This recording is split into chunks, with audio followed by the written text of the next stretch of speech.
The phrase, I am, is like a spotlight that highlights the aspects of yourself you want to bring to the forefront. These two words act as a gateway to significant transformation. For example, when a man looks in the mirror and declares, I am strong, his newly formed identity guides him to the gym to lift weights. Similarly, when a woman sips her coffee and asserts, I am talented, competent, and relentless, she steps into her workplace with determination, inching closer to that long-sought promotion. One of my favorite concepts is that people consistently act in alignment with who they believe themselves to be.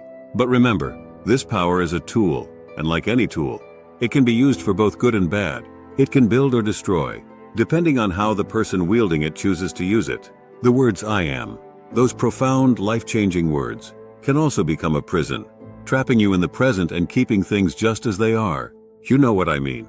I can't. I am not a morning person. I am unathletic. I am slow. I am not like those wealthy people. They're different. Or I am simply not ready. Used in this way, these words seal your fate. Because we only behave in ways that align with our self-perception, with who we believe ourselves to be. Initially, many of these ideas seemed a bit woo-woo to me. I'm a practical person. So when someone talked about concepts like the law of attraction, or placing images all around your bedroom to make your dreams come true, I was skeptical. Looking at pictures of boats doesn't magically place you on the deck of one. But after letting my skepticism settle, I thought about it more practically. Maybe there's some truth here. Perhaps looking at those images serves as a reminder that they are within reach.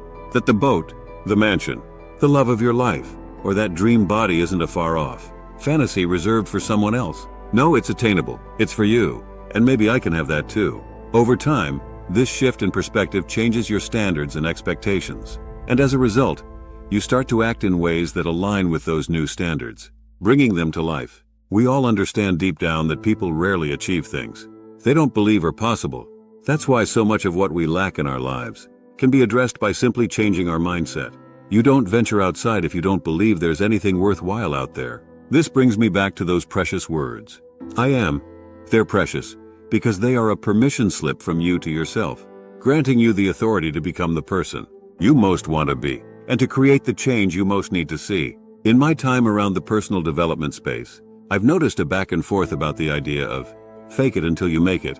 Some people advocate for it, while others caution against deceiving yourself, saying you should earn your confidence. But I believe both perspectives have value. The goal isn't self-deception. To paraphrase Tony Robbins, the idea isn't to close your eyes and pretend there are no weeds in your garden. It's about giving yourself a target to aim for. It's about stepping into those shoes, so that each step you take in them feels more real. Let's be honest. You're more likely to live a healthy lifestyle if you say, I am a healthy person, rather than walking around saying, I'm an unhealthy slob, but I'm trying. Your actions will reflect who you believe yourself to be. It's that simple. So let's rig the game in our favor. Be intentional with the words you place after I am, because they are precious. They are the gatekeepers. But John, I'm not in shape, and I want to be. It doesn't make sense to walk around saying, I am in shape. Okay, then try saying, I am healthy. I am working every day to get stronger. I am the kind of person who finds a way. I am driven. I am focused. If you believe these things about yourself, you've created a solid foundation, strong enough to support your goals and help you get in shape. This is about building a foundation for your personal growth. Your relationship with yourself sets the tone for everything in your life. So cherish it.